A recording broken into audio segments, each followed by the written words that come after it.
Hello and welcome to Tomlin's Harmonica podcast, where I'll be hanging out with players and teachers and having conversations loosely based around harmonica. This week's guest is a Grammy Award-winning harmonica player. He's played with many great musicians, including Johnny Winter and Walter Trout.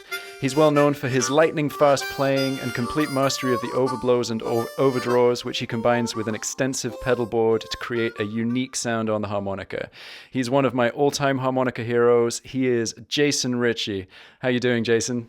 Dun, dun, dun. I'm all right.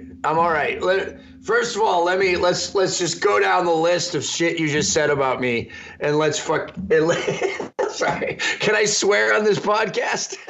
Of course you can. All right, let's just fix it. Okay. First of all, technically, I didn't win a Grammy. All right, technically, right? I'm just on a Grammy award-winning record. They changed the rules, right? Like 10 years ago.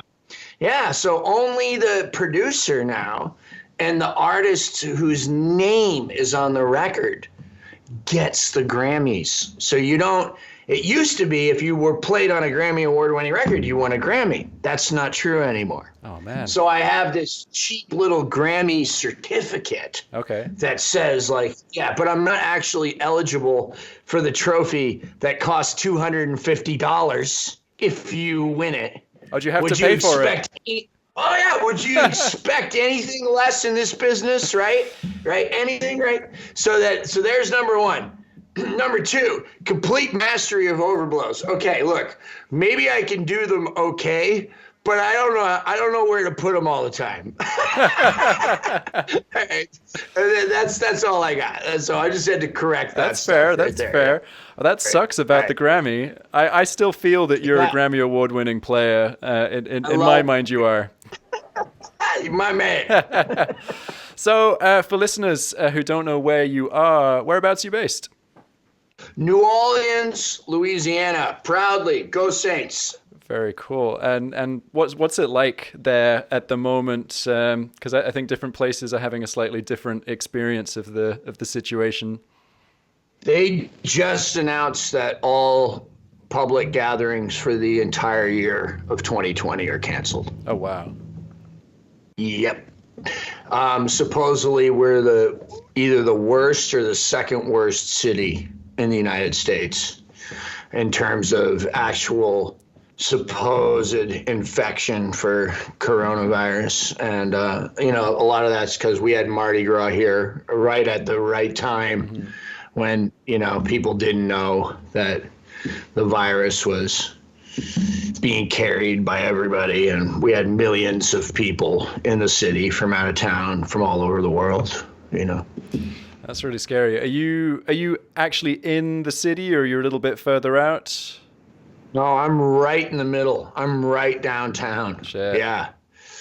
The city is divided up into sections, and they all have little nicknames. And I'm in the middle of Mid-City, which is the middle of the city. Okay. Right? Yeah. So as close to downtown as you can be without being downtown. Uh-huh. And are they being quite strict about your movements within the city and stuff? No. There's no fines that I know of that are happening. We've shut down all non-essential, quote unquote, businesses, and apparently you can see the priorities, right? Like, you can't buy clothes, but you can buy liquor. You can go to the liquor store, right? But that's essential, right? Mm-hmm. But not clothing. No. Yeah. We had the same here. So we we had everybody rushing to buy toilet paper and pasta, and then all of our bars got closed, and all the wine and beer and whiskey, everything was cleared out of the supermarkets because everyone panicked. What are we going to do for entertainment? And now it's starting to chill. The other good thing about that, though, is if cash or money should become irrelevant, right? Which is a possibility, all right? In a dystopian future, there would be nothing better to trade than liquor and tobacco. Yeah, no doubt, no doubt. Of course, water would be the number one essential, right? But then after that, yeah. Makes sense. It makes sense. And so, are you being quite careful and staying indoors and being sensible and stuff? No. I mean, I am, right? I am, but like, I have a rebellious spirit and a curious one too. And I'm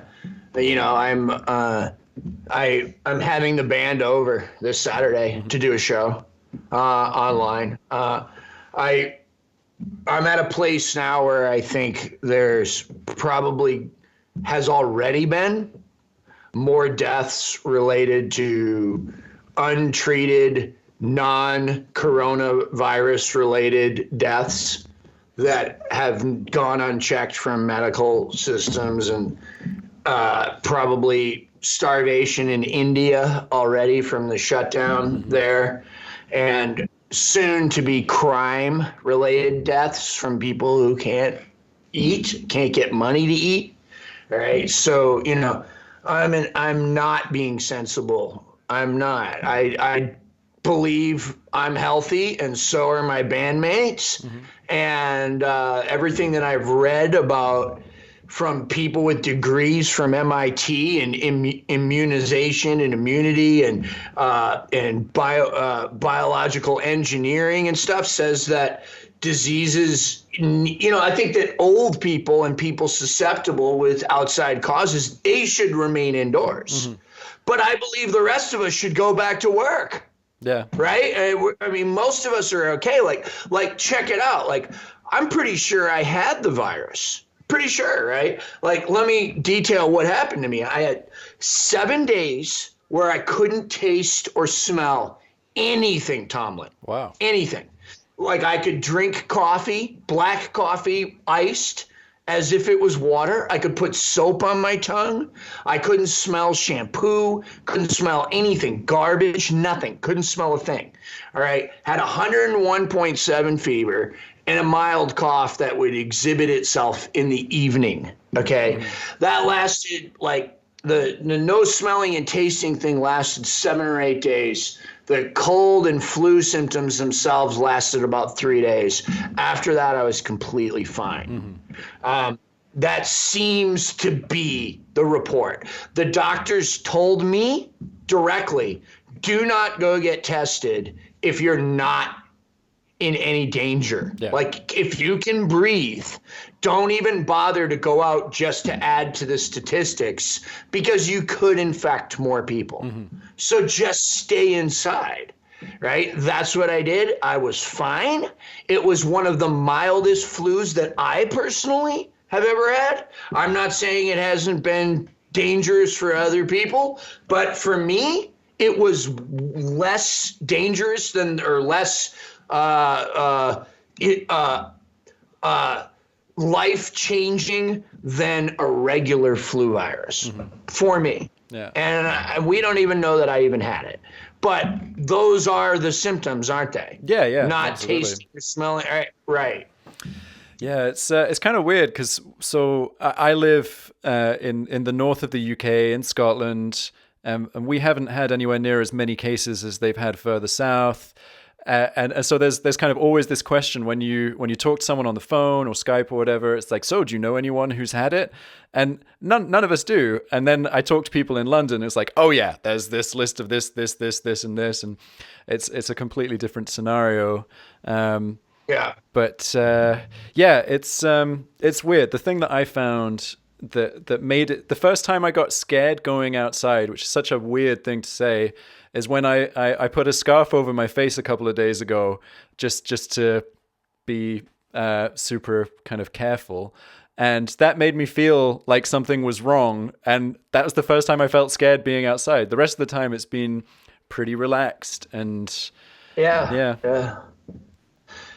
Oh, don't get me started. Okay, well let's talk about more lighthearted stuff. I'm sure we'll come back to a little bit of COVID chat. Sure. But one thing I wanted to ask about, because I know you're a cat person, We're cat people as well. Our cat got really freaked out by us being in all the time. And she was like, the initial reaction was like, yeah, this is cool. My people are here. And it's like, why didn't you leave already? This is wrong. Have you had the same experience? Yeah. Well, actually, the cat started coughing during the time that I was sick. And then they were like, oh, no, cats can't get it. But then some tiger in the Bronx Zoo got it, right? Or something. Right. So anyway, the cat is like, he was pretty stoked at first. My wife's like always here, right? Except when we go on tour. And then somebody comes and like looks in on him when we're on tour, right? But like now he's just been more demanding, right? He just wants stuff all the time, like not attention, like food, right? You can feed him, and then 15 minutes later he's like, dude, give me some more food, right? So he's like gaining weight, and so am I. And so is my wife, We're just putting on the pounds, man, Yeah. It's the quarantine diet isn't great. Everyone in the UK has started baking, so there's shortages of flour and sugar and eggs. Oh, really? So we're all gonna get fat. Really? Yeah, I've been getting fat, man. I need to like get down to fighting weight here. So do you? I've talking of like fighting weight and exercise and stuff. I've seen videos of you skateboarding. Is that something that you still do? Yeah, I was out yesterday. Nice. Not very successfully. I was pretty disappointed with myself. But yeah, I see. I can't. It's terrible because you're gonna get hurt every time. Maybe not every time, but almost every time you skate. If you really are skating, if you're just going to the store or something, you'll probably be okay. Like 1 out of 20 or 30 or 50 times going to the store, you'll hit a pebble and you're just done, right? But if you're actually skating and trying tricks and stuff, you're going to get hurt. You're going to get hurt, right? So like I've broken my wrist 3 times, all right? I've broken my little finger. I got floating cartilage in my hip. Okay, my elbow is completely shablanked, right? Like it's totally messed up. All right, everything is like been ruined by skateboarding. But here's the problem: there's these videos that they put out every day of guys skateboarding, and I can't. The videos are habitual, like. For me, like in my well-being, my frame of mind, like nothing takes me out of the world. Not music. Nothing takes me out of the world like watching people skateboard. It's like my purest number one, since I was a child, form of entertainment, right? So I watch the videos and then I want to go skateboard. Right. And then, and my wife, like, she's trying to get me to wear like protective padding and stuff. And, like, I won't do it, right? I'm terrible, so like I just won't put the stuff on. I just grab the board and go, I feel that the other kids might take the piss out of you if you put the padding on.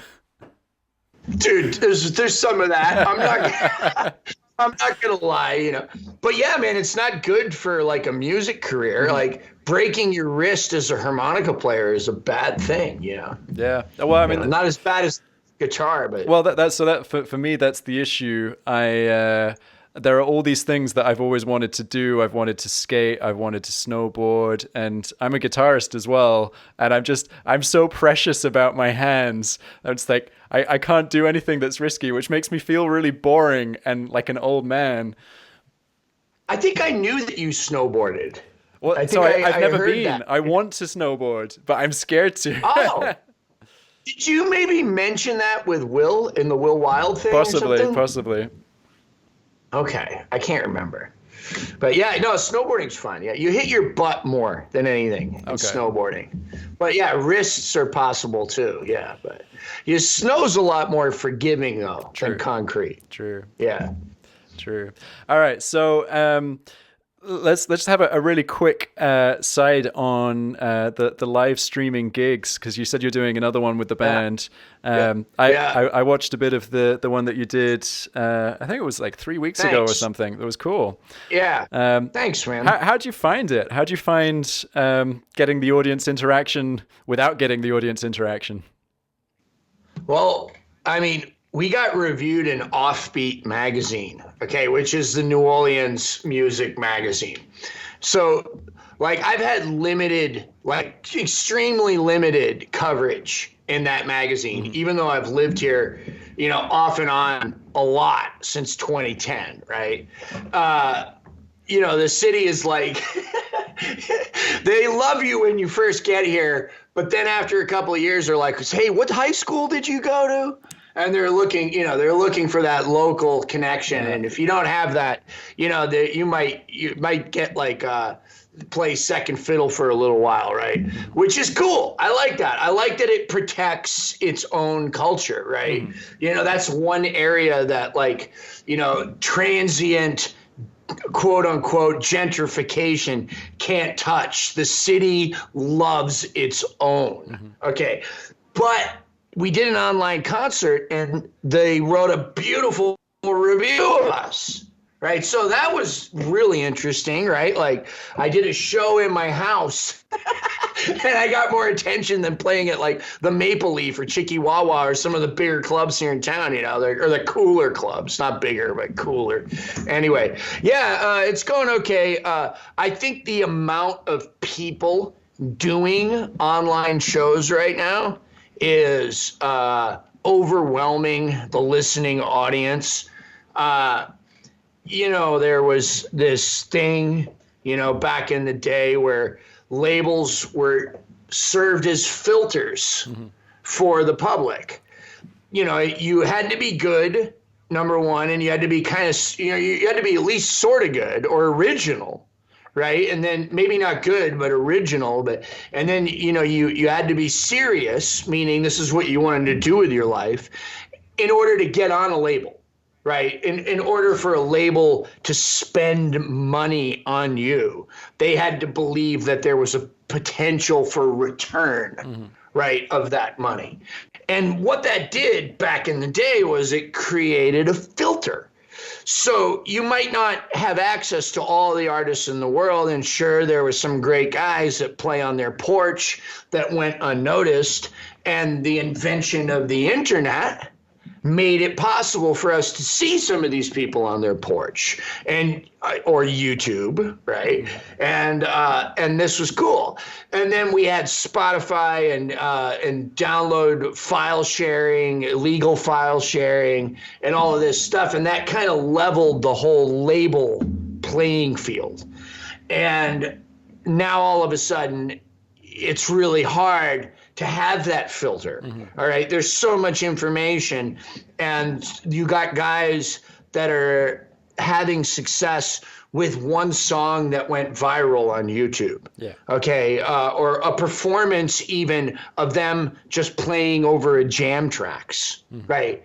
Like, you know, and then now all of a sudden this artist is legitimate, as legitimate as somebody that's been doing it their whole life, working hard because they had one thing, right? So, like, you could say what you want about whether or not that's fair or not, but now we see the same thing with live performance happening. Okay, where the people are at home, and you have people out there that are saying, I'm a professional musician. I've been a professional musician my whole life. Here's my house concert. Here's my Venmo. Here's my PayPal. And you go to their page and you look at, like, on Facebook, and you look at their history, and it's like insurance salesman. Yeah. Right? Plumber. Right? You look at their job history, and then you look at their past posts from 2019, and none of it at all has anything to do with music. None of it. Right? So, like, I'm sorry to be negative right now, but this is what we're up against. I started a group called Online Blues and Jazz Concerts.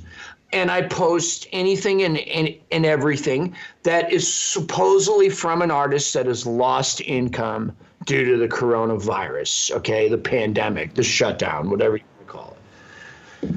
The amount of videos that I get from people I've never heard of, okay, asking for money, okay, it's absolutely daunting. It's like 16-1, right, of people that have never done this before, that have for a living. Okay, maybe they do a Tuesday night open mic in Topeka, Kansas, right, or something like that. But basically have never done this for money. They're taking advantage of this opportunity to be on equal internet footing, right, with people that are dependent upon music for income. Okay, so that's, part of it. Now, of course, there's the old saying, the cream rises to the top and all of that stuff like that, right? But poop also floats too.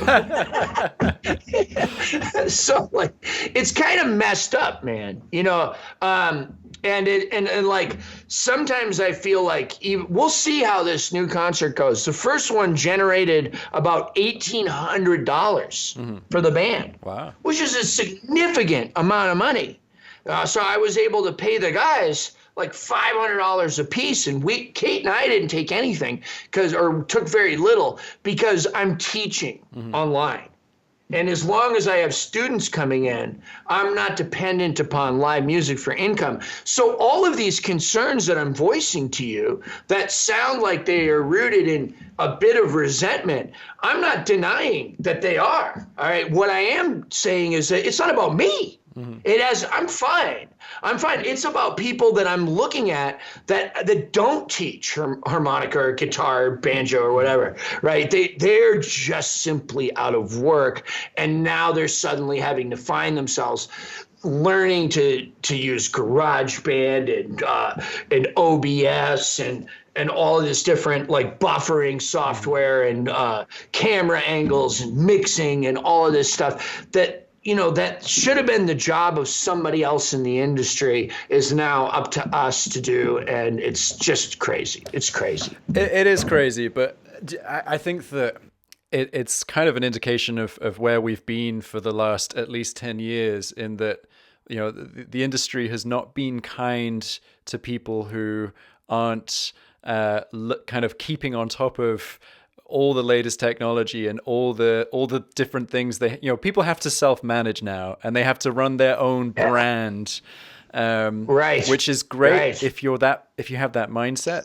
But if you're a little bit more old school, or even if you're just one of those people who kind of by luck of what time they came into the industry, it's almost too difficult to make the transition. I have a lot of friends that I play with here locally who have been doing kind of the local bar and club scene for the last 40 years.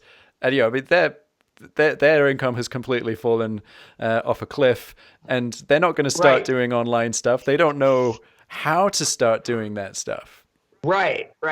And then, the argument that's been made to me, because I've voiced some of these complaints on Facebook, and people have gotten angry and said, well, look, I lost my job too, so how can you hate on me for trying to make a few bucks with a guitar?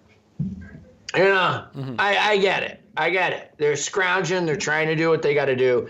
The bottom line is, if every chef in this city of New Orleans suddenly lost their ability to cook, and everybody decided they were going to have a barbecue on their front porch and sell the food, that would piss a bunch of real chefs off. There's no way around it. There's no way around it. It would piss them off, and so that's sort of how I feel, But yeah, you're right about like the whole technology thing, and like, hey man, like I'm kind of in between, the really knowing how to do it and being terrified and scared of it. Like my guitar player, for a second, just started Facebook yesterday.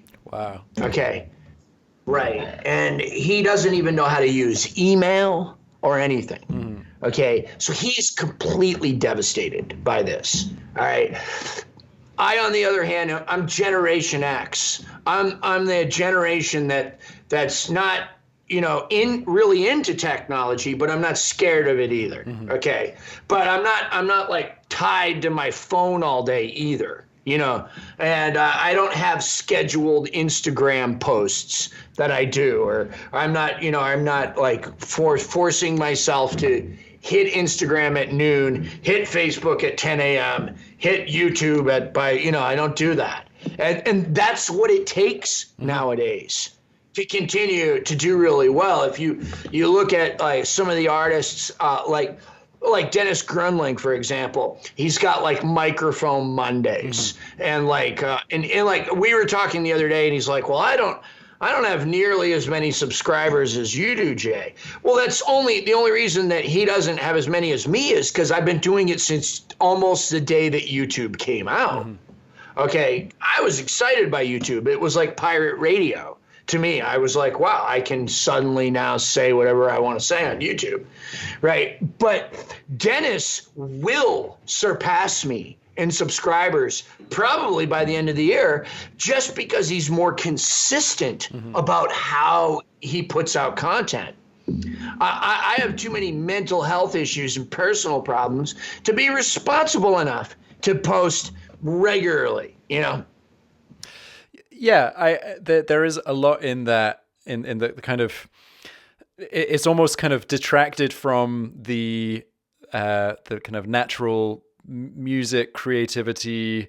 As long as you're consistent, you'll get somewhere.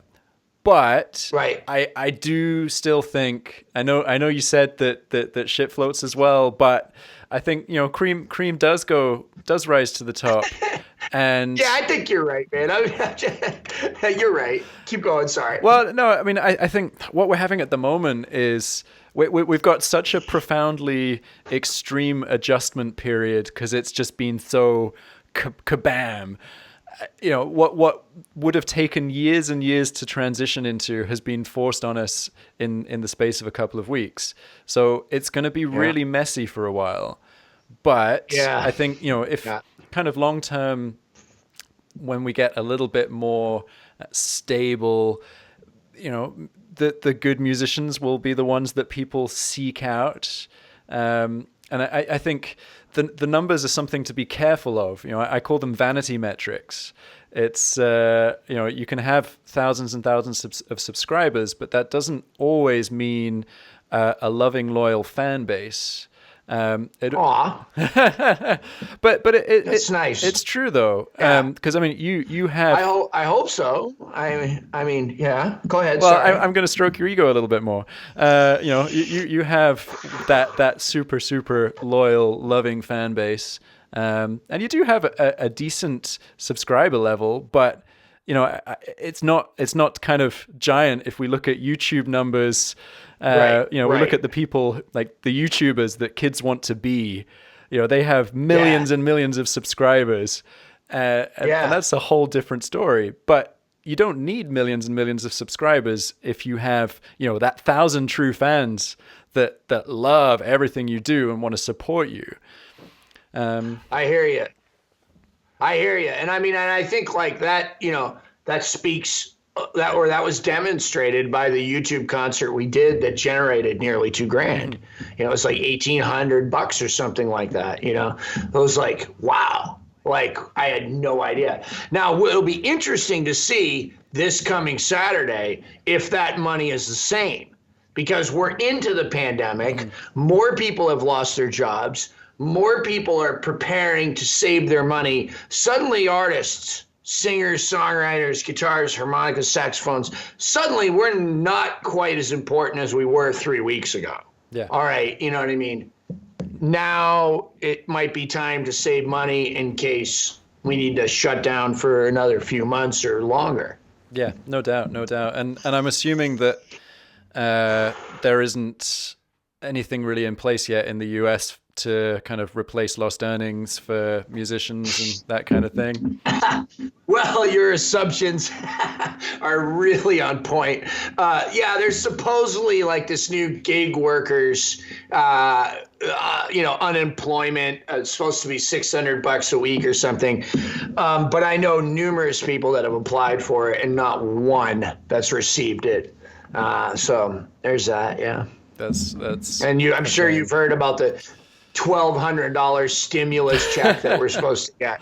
And like some people have gotten it, right? Yeah. But we haven't. But also, I mean, not to shit on it, but what's $1,200 going to do? Oh, thank you. No, I'd shit on that all you want. Yeah, $1,200 now is nothing for months and months of unemployment. Mm-hmm. And they keep saying, "Oh, well, we're not going to evict you right now." But, so you don't have to pay your rent. But what happens in 3 months when the rent is due, right? Yeah. What happens then? Yeah. And then somebody has to come up with $4,000 worth of money, rent all in 1 month. Mm-hmm. You know what I mean? Come on, man. Yeah. Yeah, it's nuts. It's nuts. But on the kind of slightly more positive front, well, you and I are both in a good position in that we do have the online teaching, and that, I mean, I think even without pandemics, that is such a powerful position to have. Do you feel that the online teaching has kind of been what's enabled you to keep the music career kind of powering ahead in outside of pandemic times? No question about it. I first got involved with trying to make money on the internet when I got out of jail. I went to jail for a year. And when I got out, I was in a state that I had never lived in before. I went to this state. I got busted. I did a year. And then I found myself a free man, so to speak, on probation or whatever, in a state I had never been in before. And the stipulations of my probation were, you may not work in bars. Oh, that's nuts.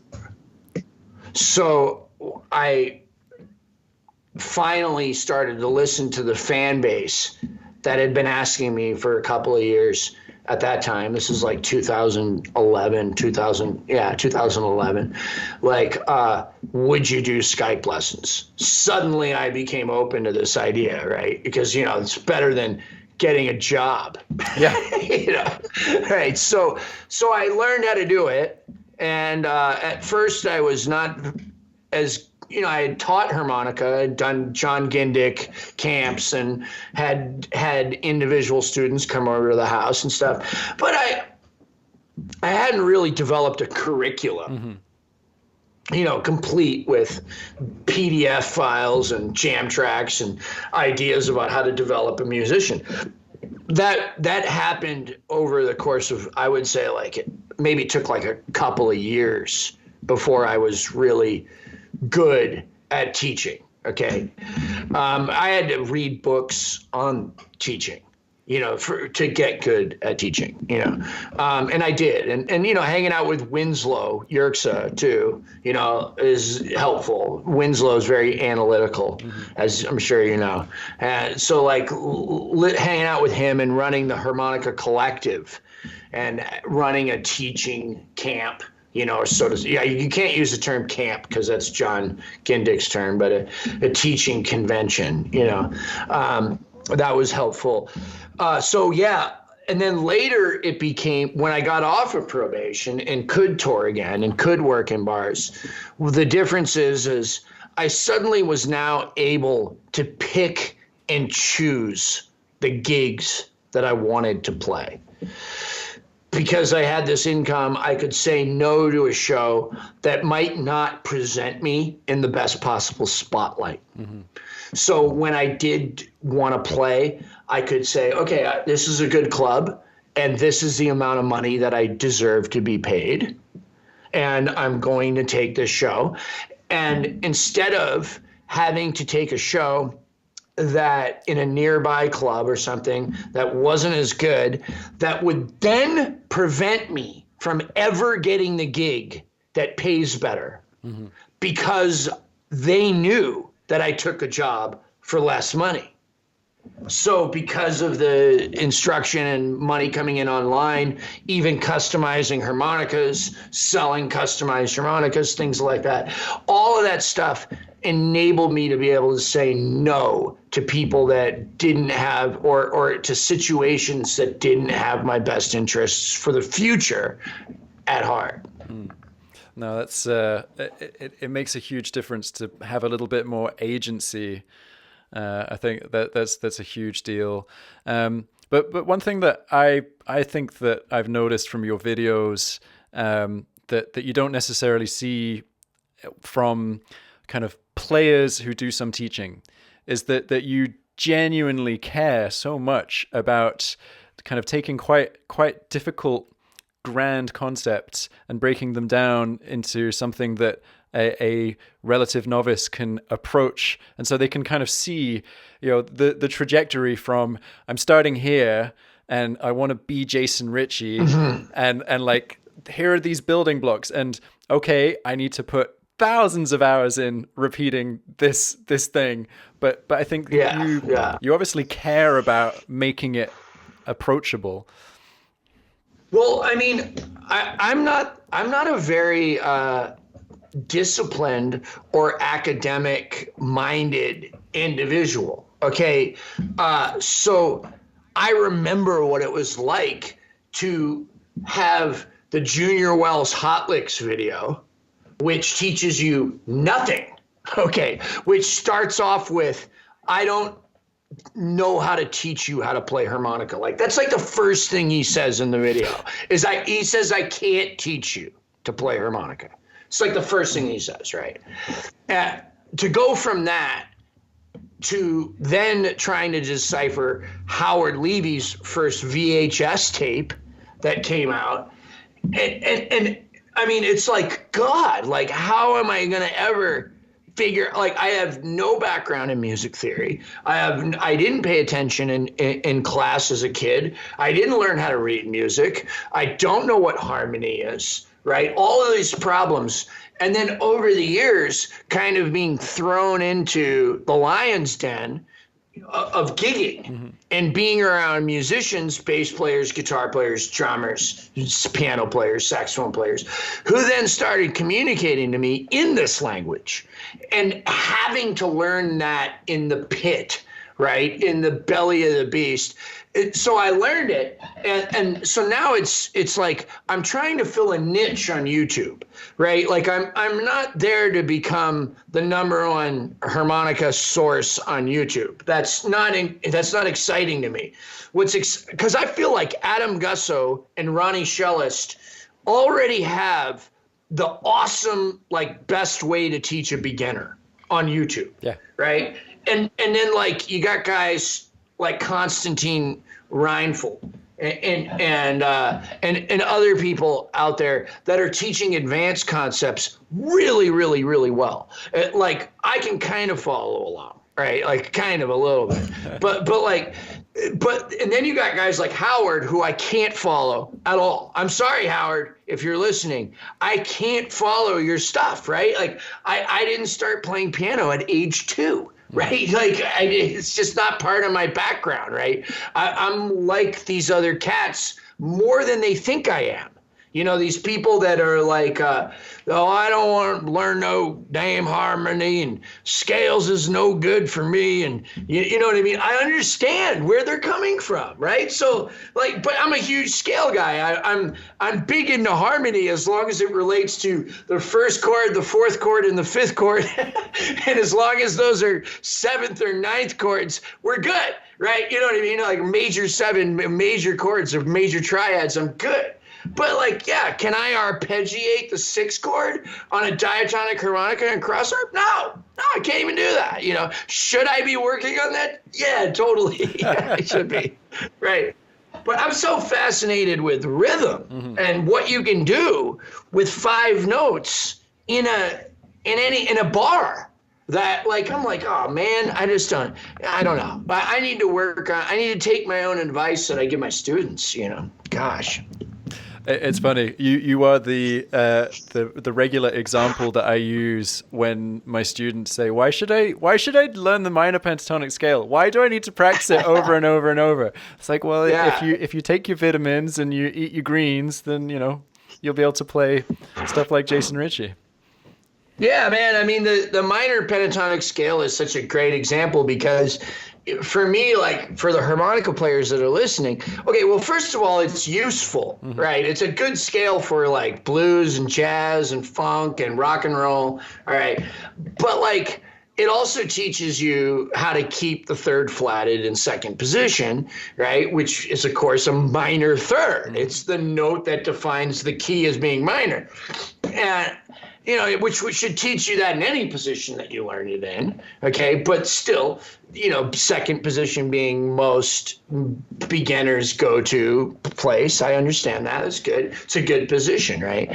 So, like, the other thing about it is there's no flat five. The four draw, you don't bend. It is so hard to learn how to play without bending that note. Yeah. On the way down or the way up. That's why I teach that scale. Because I think the definition of a rut is when we make movements that we don't intend to do that are habitual, right? Like that could be like a life statement too, right? Like when I'm doing things that I'm not aware of, like just like saying the word yeah, well, this is true, but that isn't true, right? Like, until somebody points out, hey, you shouldn't say so much, you don't even know that you're doing it. Okay, so this is the same thing, is it's like, look, if you want to be a better player, you got to find scales, whether or not you think they're useful or not is almost like, secondary. Okay, but the thing is like you got to move around this instrument in ways that are uncomfortable to you initially, ways that make you constantly mindful. And I hate new age terminology, but like constantly mindful of what you're doing. Yeah.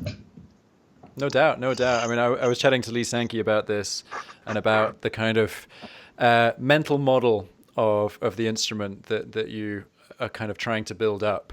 And how you almost you have to kind of really plow those furrows very deeply for them to be ingrained in your brain, so that when kind of a classic example I have is students wanting to play a minor blues, and they say, should I do third position? I was like, well, you can already play the blues scale or the minor pentatonic in second position. Why aren't you doing that?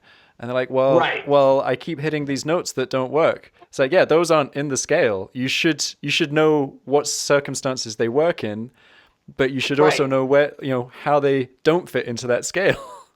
Absolutely. That's perfect. Yeah. Lee is amazing. Like in his dissection of the instrument and how it relates to visualization, and he's done numerous studies on that. He even came to my house in Nashville when I was living in Nashville one time, and I forgot he came all the way from England to interview harmonica players in the United States, and I was one of them, and he showed up at my door, and I was smoking crack in the middle of the interview, right? But I still somehow managed to convey a visualization model of the instrument to it. Yeah, I'm sure it was kind of traumatic for Lee. I apologize, bro. Yeah, sorry about that. Well, I'm fairly sure you made it into his study, so I think he got what he needed. So that's all that matters. Yeah. All right, so I want to go in a ever so slightly different direction because I'm kind of intrigued by overblowing, but not like I get overblowing. I'm intrigued what it was like starting to overblow when you started to overblow, because I think everyone knows about it now, and all my students think that they should be learning how to do it from day one. And what was it like when you started? That's a super question. And that kind of question right there is like why I wanted to be part of this today with you. It was totally different then. Nobody was doing it except for like Adam and Carlos, who I didn't even know about, and Howard and a few other weird guys like Wade Schumann, right, is an interesting guy from Hazmat Modine that has a career in New York City as a painter and teaches painting, but plays harmonica on an extremely professional level for fun, right? Or, occasionally for money, but like not as his general source of income, right? So like not anybody was really doing it. I knew of Adam and I knew of Howard. That was all I knew of. We're talking like 1998. So I had learned how to overblow as a youngster, but I couldn't do it well, and I couldn't do it on every harmonica. I could do it on certain harmonicas, but I wasn't interested in it because people had told me that I trusted that it was a bad idea. Like Madison Slim, who played with Jimmy Rogers and Sam Lay and was on the Conan O'Brien show with Jimmy Rogers, right? And had toured. It was a famous kind of Chicago guy. This guy told me, "Oh, listen here, that stuff right there, and that's out of tune, and it doesn't sound good, and it's just for jazz, and it doesn't sound good in jazz either, right?" Right? That's what I was told. So like, I believed that, right? Because I was one time, people don't understand, I was at one time a devout traditionalist, right? Like it was before I had gotten any recognition, but I believe Sonny Boy and Little Walter and Big Walter Horton and Junior Wells and Cotton and Butterfield, maybe, right? These guys were like, these are the heroes of the instrument, and this is how you should play. And I believe that Sugar Blue and John Popper and Howard Levy and all these guys, they were the devil, and they're playing like dinky stuff, and none of it matters, right? That was my attitude, which would change because I came to hear Pat Ramsey. And Pat was playing blue notes down on the bottom end of the harmonica, but was still playing fast. And then I heard Peter Madcat Ruth. And I heard some other guys playing some blues with some like level of speed. All right. And then I heard like Adam Gussow. And I heard the overblows being used in a blues context, flat thirds, minor thirds in the top octave, the four overblow giving the four chord its minor third or its flat third. And I started going, oh man, the five overblow as a passing note in cross harp or to play like Somewhere Over the Rainbow or whatever. And I was like, okay, cool. Like these notes actually do have a use. So in 98, when I started investigating this stuff, I was in a work release program, meaning I was custody of the state of Florida and was allowed to go to work every day and come back. But I had some harmonicas, and they let me play at the housing unit where I was, incarcerated. All right, and in that environment, nobody cared about harmonica, right? Like they didn't listen to me, and I could be in the corner. It didn't matter if I was playing like Cotton or Howard Levy. They didn't care about it at all. I was just some idiot white kid that shouldn't, that they don't want to be around, right? So I had this wonderful opportunity to play these notes and mess them up and sound terrible where nobody cared. I didn't have gigs at all. All right, I had I was incarcerated, right? Mm-hmm. So like I had this magical opportunity to perfect this technique sort of, right? Like to at least be able to do it out of the box Marine bands from like 98, right? Which was a horrible year for harmonicas, right? Like terrible. And I learned how to do them. And then the next thing you know, like somebody told me, oh yeah, you change the gapping on there and you can get them a little bit better. And I found out a little bit more about Howard and started listening to Howard with a new set of ears that were not influenced by old curmudgeons like Madison Slim, who I still love to this day, and still buy into a lot of that traditional dogma, right? I still buy into it because I believe it's good to stay grounded in what this instrument does well naturally, right? Like that, and that's like what Falisco has been saying for years. It is like, listen, look, you can play jazz on it, sure, right? But is it ever going to sound as good as a saxophone playing jazz, a diatonic harmonica? Because Joe will tell you, maybe he won't say this, but a harmonica sounds better in blues than a saxophone does. Right? It's been more useful over the years, right? By blues artists. More blues artists have hired harmonica players than have hired saxophone players, right? So this is an instrument associated with the music, and maybe for a reason, right? So keeping all of that in mind and having that background and stuff, I started to explore Adam Gussow, started to explore Carlos Del Junco. Somebody gave me a CD. It was, I believe the first one I had was Big Boy. And I was blown away, right? Especially by the title track, the Bill Doggett tune, and was like, holy cats, this stuff does sound good in blues or blues jazz. And this is something I want to learn. So there you have it. It was a different time. I was able to practice it in relative obscurity. There was no pressure. There was no like, oh, this is a hard technique that you're an elitist if you can do. I didn't have any of that attitude. I was just curious about it.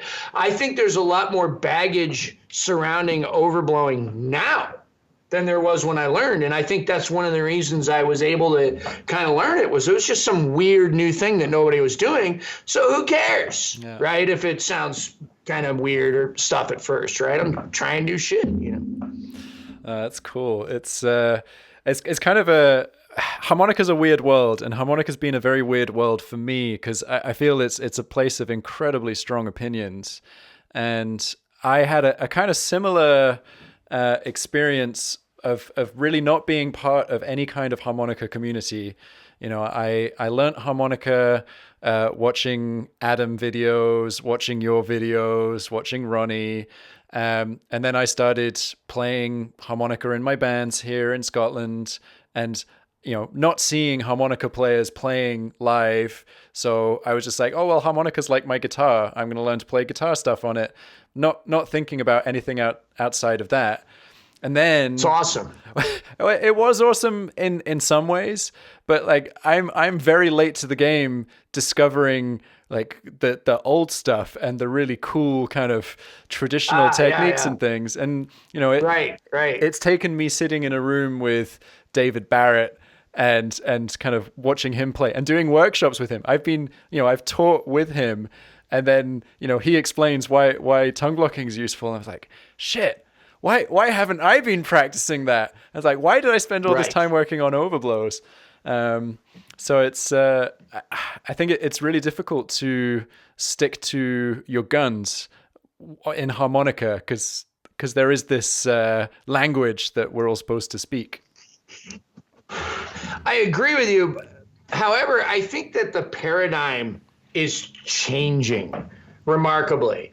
I mean, and ironically, some of that had to do with David Barrett doing interviews with the most important players in the world and finding out that, these guys aren't 100% tongue blockers. I think the Kim Wilson interview, correct me if I'm wrong, and I might be, but I think the first question he says to Kim is, so you're 100% tongue blocker? And then Kim answers, oh, no. I just found out you can bend them a few years ago, something like that, right? That's cool. Right? So suddenly the paradigm has shifted because we can't throw Kim into the Jason Ricci Sugar Blue category because he's too great of a traditional player. So now we suddenly have to accept that lip pursing in some ways has some benefits, right? Or otherwise guys like Kim wouldn't do it, right? So like the paradigm is shifting. Like when people start a tongue block argument or a lip purser argument on Facebook, that argument is not as one-sided or as in either way. It's, you don't have lip pursers getting defensive. Okay, like you got guys like me, like if you look at my early videos discussing this topic, there's an incredible amount of defensiveness that you can hear in how I'm discussing, well, look, lip pursing is important too, and look, I can do this and you can't do that, and meow meow, right? When you listen to my videos now, I'm like, yeah, well, I don't know. You should tongue block too. And like, here's what's great about it. This is why you should fall in love with it. And here's what's cool about lip pursing, but you wouldn't want to use that all the time. Right. So that the attitude is shifting for a larger group of kids and or not kids, but people that are approaching the instrument for the first time. So there's been a good paradigm shift where information is becoming important, and it's not just about dogma as much as it used to be. And I think that it remains to be seen whether that will produce monster players, but I think it will. Mm. Yeah, I think it probably already is. I'm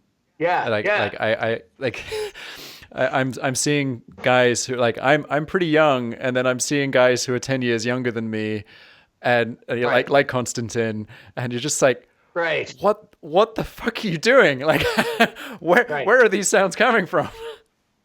Or did you see the girl from China doing Walter's Boogie or Shakey's Jump? Oh shit! No, I have seen her. She's killer.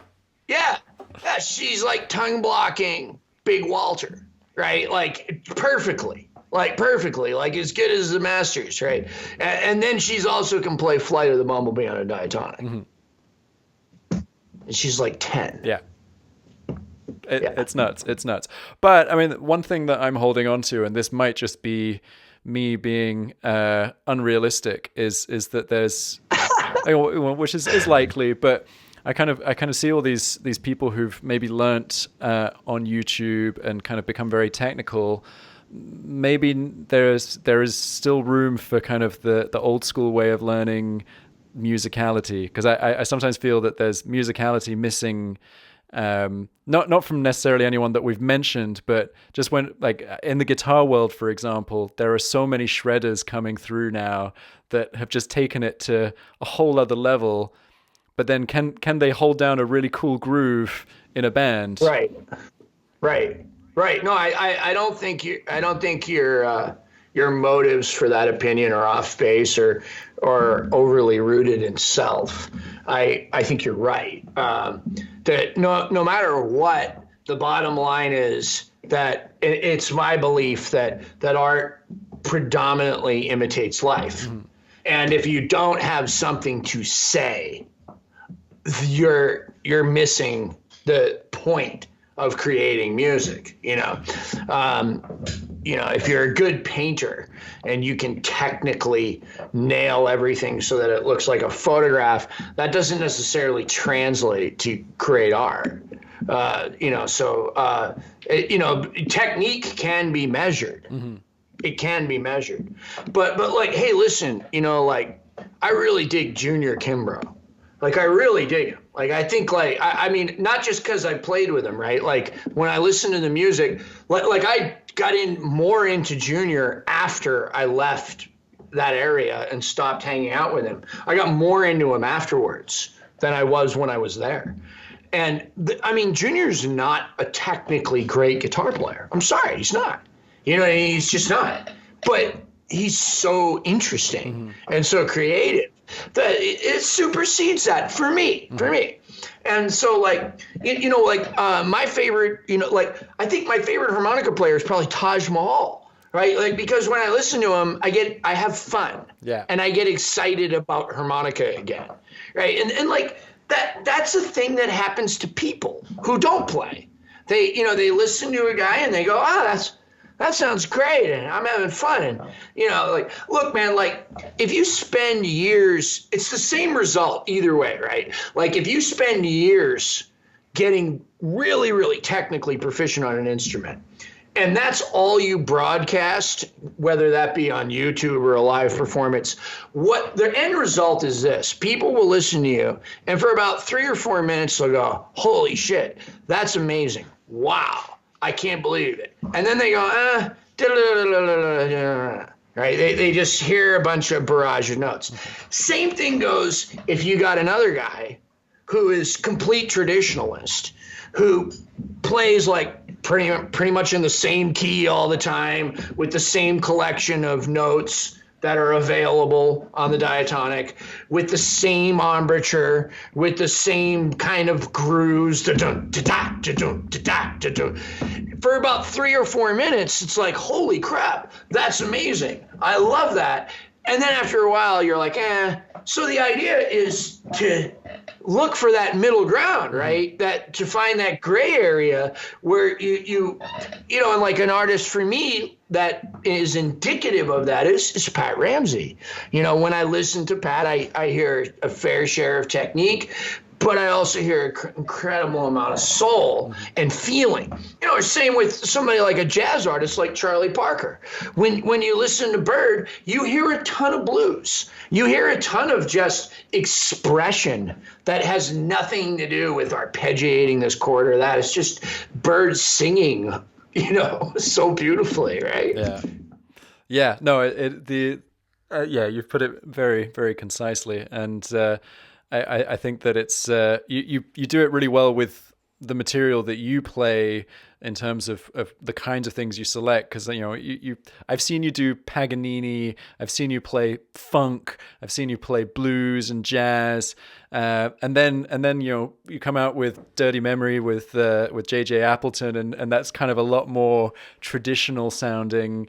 I think you keep it very fresh for listeners, which is brilliant. I appreciate you doing your homework. It's one, you know, I listened to the Will Wilde interview and how much homework you had done on Will, and that was part of the reason I agreed to be part of this. I've said no to a ton of this internet stuff. A lot of people have wanted me to record for free on their records right now and like put out a quarantine record, and a lot of people have asked me to be part of internet interviews and podcasts, and I don't see how that's advantageous for me to do, to spend time away from my wife, to spend time and energy away from my students.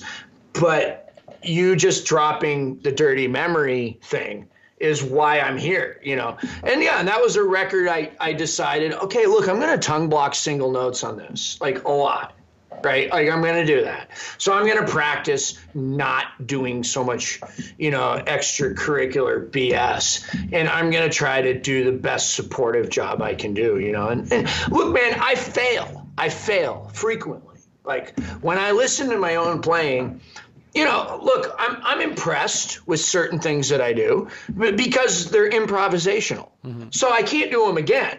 That's why I'm impressed with them, because, wow, that was cool. I'm glad that happened. Maybe I should try to figure out how to do that.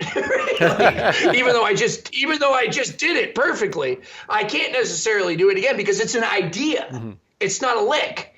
A lick came out of the idea. But it's an idea. But most of the time when I listen to my playing, I'm saying, oh, geez, Jason, there you go, beating off again, masturbatory, you know, approach, and too many glissandos. They're habit-formed glissandos, overuse of vibrato. This note's out of tune. The 3-draw doesn't sound good still. You know, maybe you should have tongue blocked. That's all I'm doing is just picking it apart. You know, and it's not a painful process either. I'm relatively forgiving of myself, and I think that comes with working with students, right? I'm like, you know, I don't want to beat up other people, and over the years I've learned to not beat up myself a little bit and just say, you know, whatever I bring to the table, hopefully it's okay, but it's going to have its flaws, and I am going to err on the side of cerebral every time, right? Like there's very few times where you listen to me and I'm just digging in so much that it's boring. I don't do that, right? Like I should do that more. There should be more times where I make mistakes that are rooted in not demonstrating what I can do on the instrument, And so my critics over the years are I'd say for the best, they've been great for me to have them. To have the guys that say, they're just breathing patterns, they have nothing to do with music, and this is just Jason jacking off, and look at that ego. And whether or not that was entirely true or not doesn't matter. The fact that I was reading that criticism has been great balance for me to go, geez, slow down every now and then, Jay, like seriously, right? But it's all about the kind of balance and also making sure that you do stay true to what the fan base want as well, because I went to see Joe Bonamassa a few years ago, and I'm a big Bonamassa fan. Me too. And, killer player, and so someone told him to get on with it when he was in the middle of a particularly repetitious solo, but it's just like somebody from the audience yelled that. Yeah. And Joe Bonamassa just gives him the finger while he's playing. So like his fingers are still doing the stuff, but the middle finger comes up. And it's like, you're at a Joe Bonamassa gig. This is what we paid for, and it's killer. So I love it. I'm a huge Popper fan now. I'm a huge Blue fan. I love Sugar Blue. I love Popper. I had the opportunity to tour with Sugar Blue, which was great. I've met Popper. I've played with Blues Traveler on stage. And before I got the call from John Popper. It came in at like 4 p.m. when I was on the road. I was in the shower, and my wife picked up the phone and answered the phone, and she's like, "Hun, you need to get out of the shower. It's John Popper." So I said, okay, cool. So I hopped out, and he's like, "Listen, I'm coming to New Orleans in a couple of days. Are you going to be home? Are you off the road?" And I said, "Yeah, actually, I will be." And he's like, "Look, I'd like you to sit in at House of Blues." So the first thing I did was, well, okay, look, I'm going to be in, not in a competitive way, but in a way to sort of protect myself.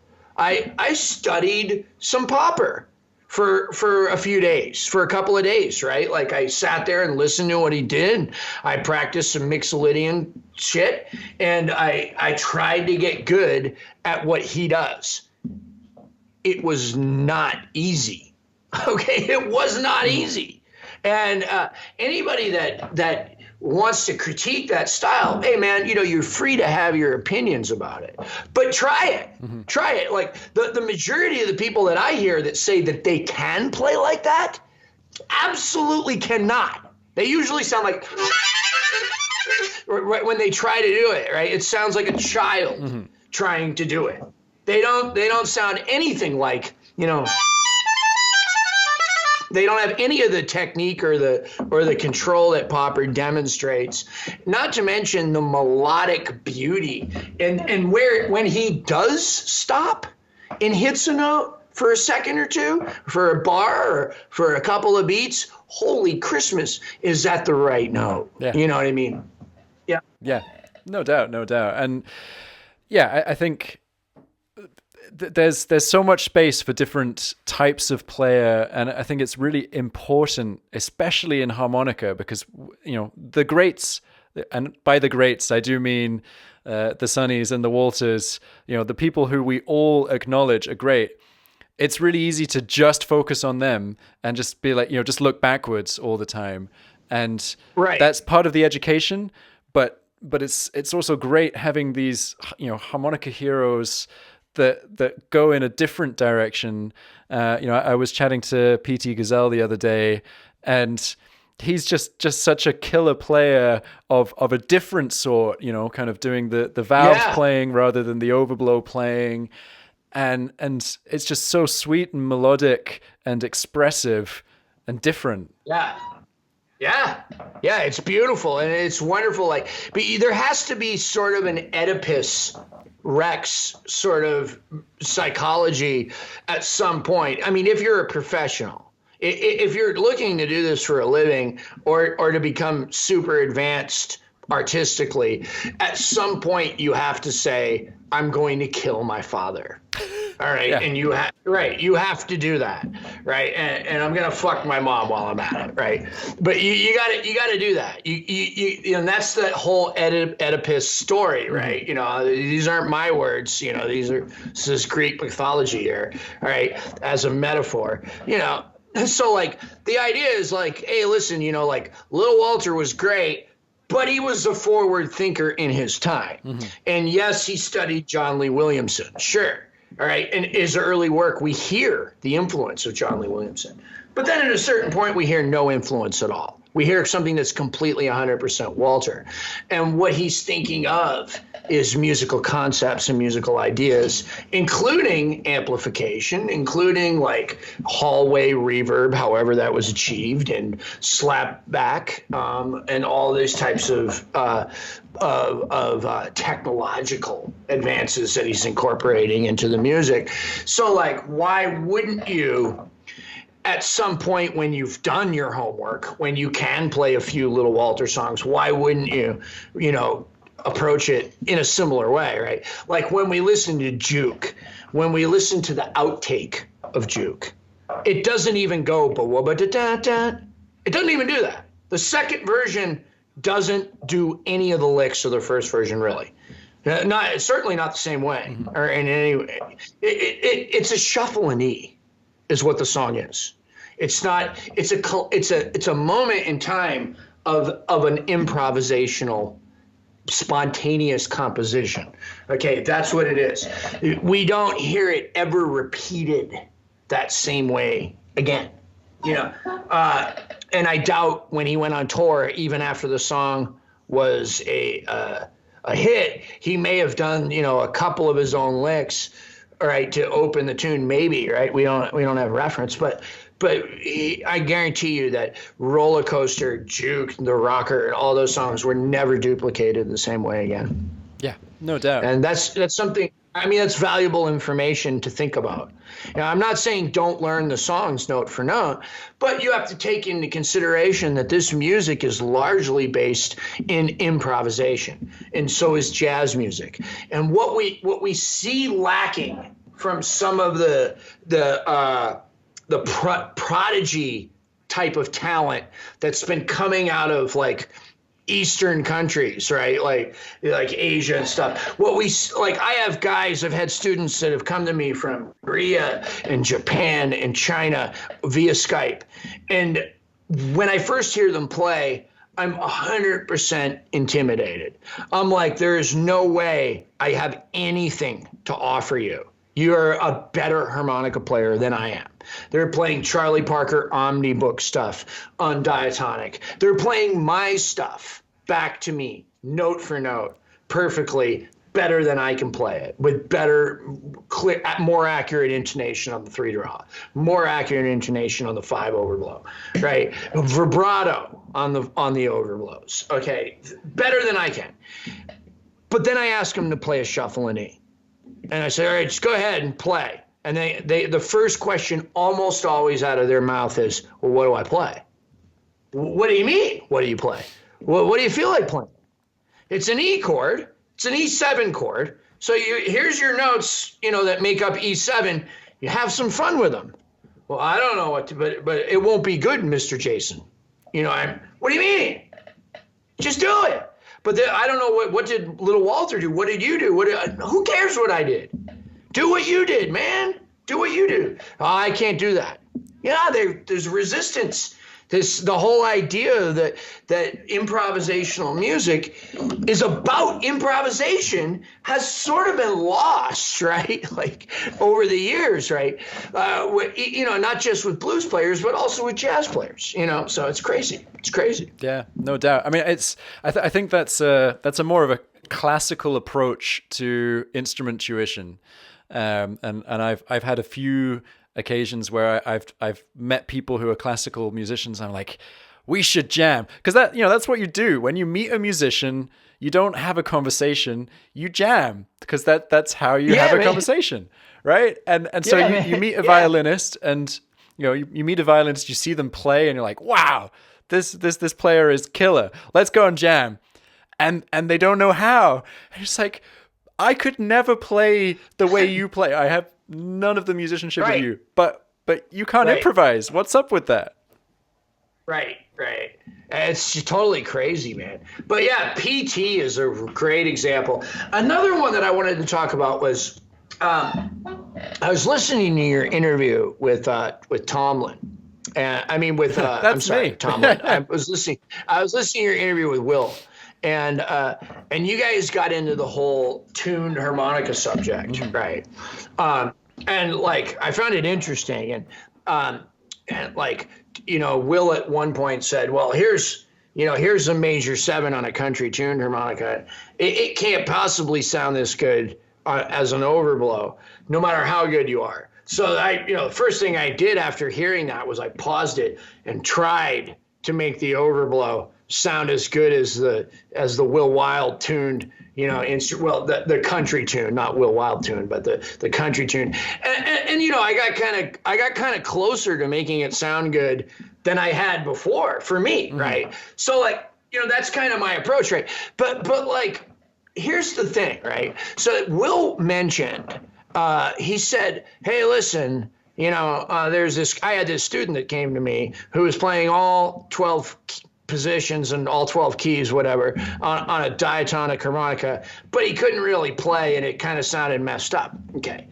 So let me address that for a second. Okay. Now,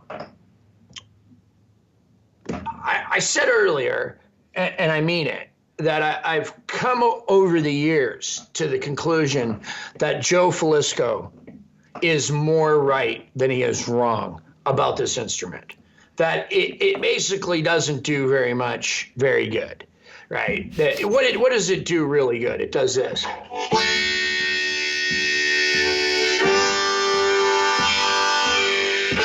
That's what it does good. Okay, that's it.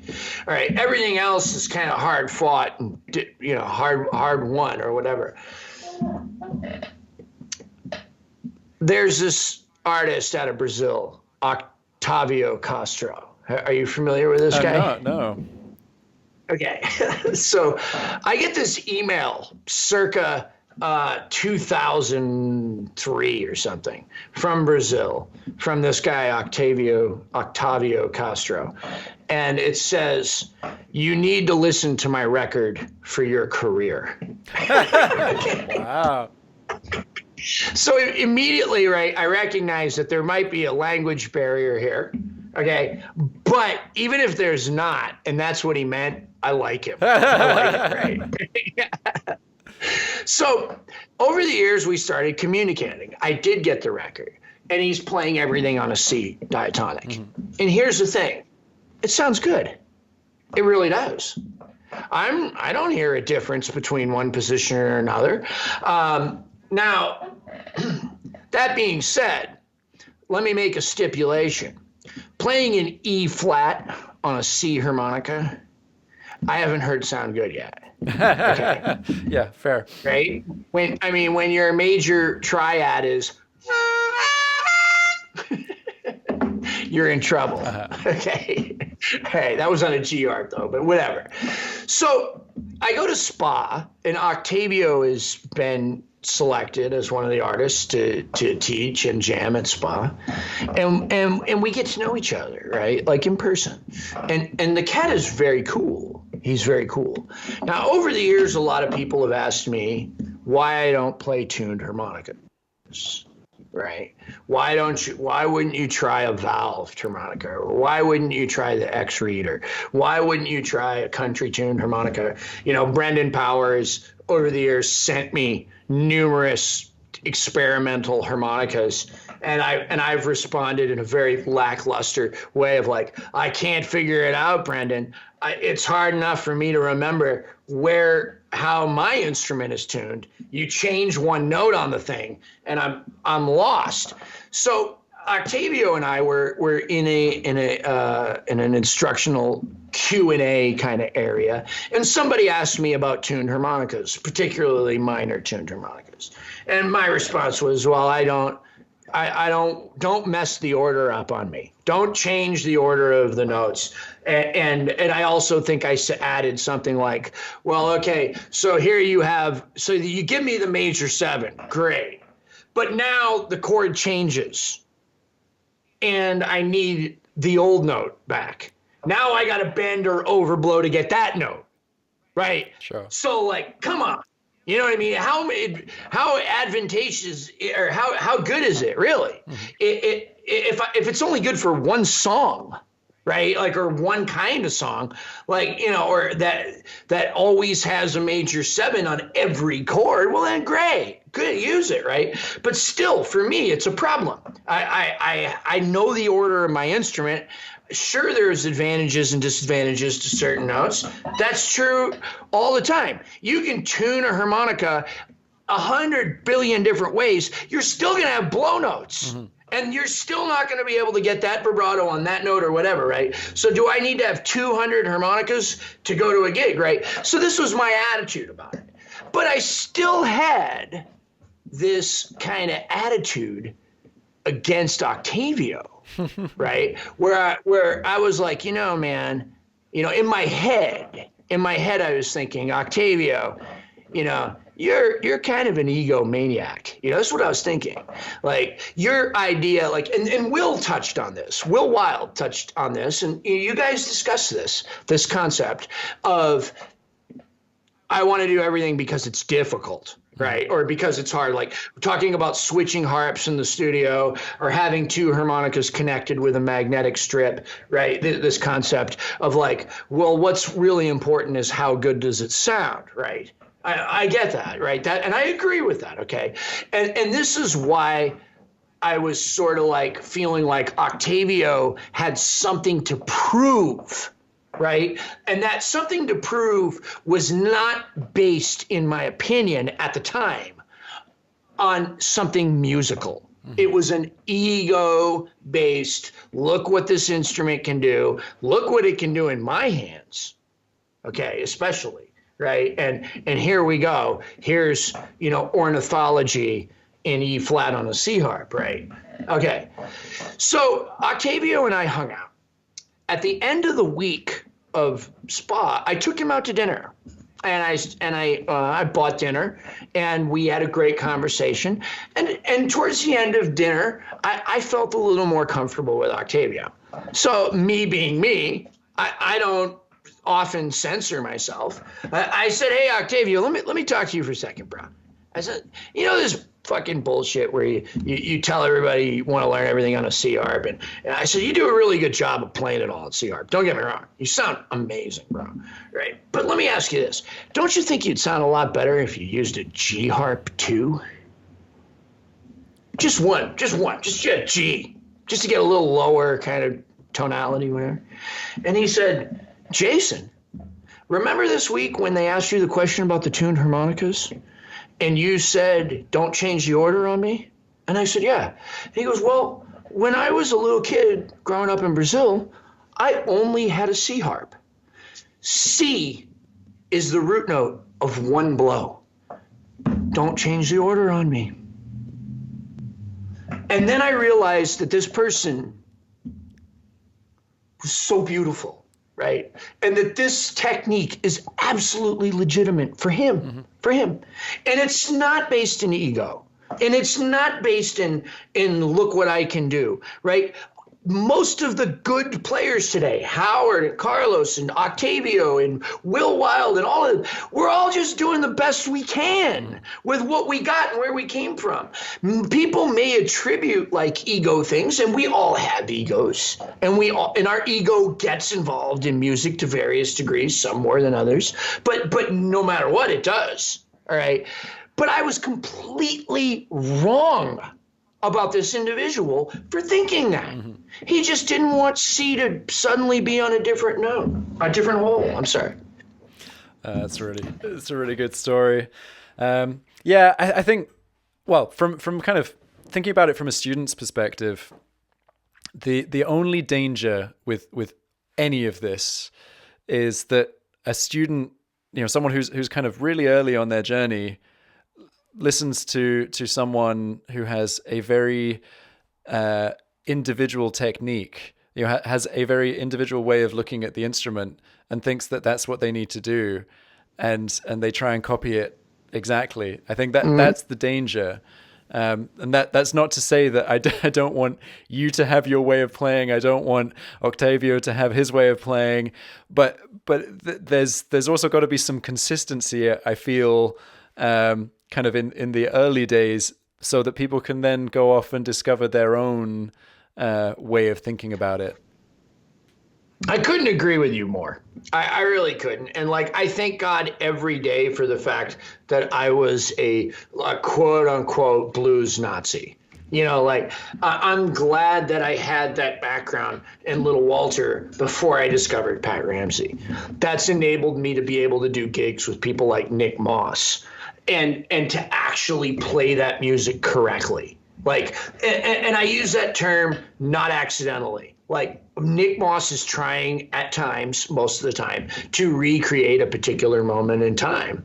And he's improvisational just as much as anybody was then, but he's staying within the parameters of that time period. And when I play that music with Nick, I understand that that's Nick's goal. Mm-hmm. And so I'm going to do my best to tongue block, even when it's uncomfortable for me, to leave out overblows most of the time, unless it happens by accident, which at this point, when I play, I don't think about overblowing. It's not a concern. Mm-hmm. I may play a solo without an overblow. That's just because it didn't happen, right? It's just the same way I may not use a 3 triple bend in a solo, right? It's just, it wasn't, I didn't call for it that time. Yeah. But yeah, I agree with you entirely. Yeah. Awesome. Well, look, I want to be mindful of your time. You have been very generous spending so much with me today. Before we wrap things up, is there anything that you want listeners to check out that you're working on, and anything you want to promote? Yeah, my new record has been like swept under the rug. I put out a record called My Chops Are Rolling. Uh-huh. It got 0 attention. It got 6 reviews, period, in the world. What? You know what I mean? Yeah. Yeah, six people reviewed the record, right? It's gone triple aluminum in Luxembourg, right? But that's it, right? No, I'm just kidding. It's some of my best work because it's the first time I've ever made a record that's mostly fun. Mm-hmm.